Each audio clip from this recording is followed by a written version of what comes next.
Welcome to How to Price, Will I Products. I'm Mark Stiving, Chief Pricing Educator at Impact Pricing. Last lesson, we talked about what will I and which one decisions were. Now let's talk specifically about some will I products. And let's jump straight to the magic chalkboard.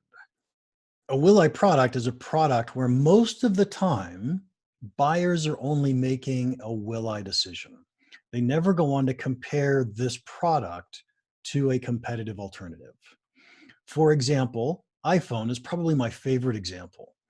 If you have an iPhone today, you're probably thinking to yourself, should I upgrade to the latest and greatest iPhone or not? But what you're probably not thinking is, should I buy a new iPhone or switch to Android? Because most of us who are in the iPhone world, we just think about the next iPhone. We don't think about switching and learning something new. So you could think of iPhone as a will I product, meaning most of the time people are going to make a decision on, am I going to buy one or not? But they're not looking at competitive alternatives.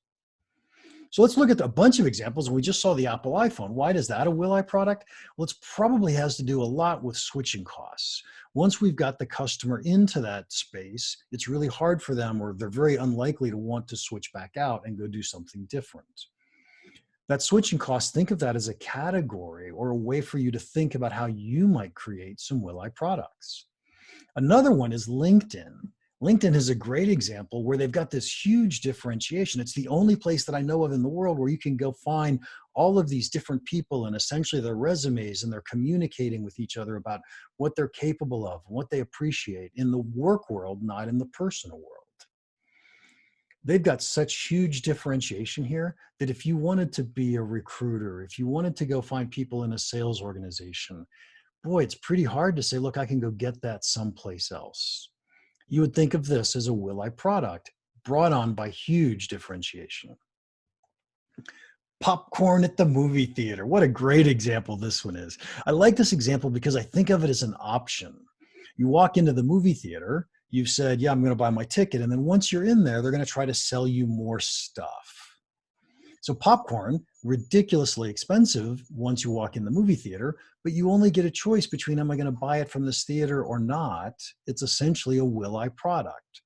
Now I get it, there are other products that you could buy at the theater, but the theater is making all of those pricing decisions themselves.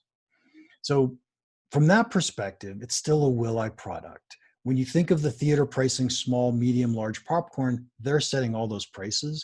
So there isn't a competitive alternative. That's why the prices are so high. So almost all software companies have options that they could go create or sell once somebody's bought your base product. If you've got a monopoly, the electric company is a great example of that. Once you get in a monopoly going, people only have a choice. Am I going to buy from you or not? And then one of my favorites is the radical innovations. Think back to when Apple first came out with that iPod. It was so radical. There was nothing else like it in the marketplace. That was truly a will I decision. Am I going to buy this or not? And you could imagine if you have products that are well protected by patents and your competitors can't copy them, these are possibly will I products. Why is this so important? Because remember, will I products, people are so much less price sensitive because they're not comparing us to competitive alternatives. What you want to do is add some will I products to your product portfolio.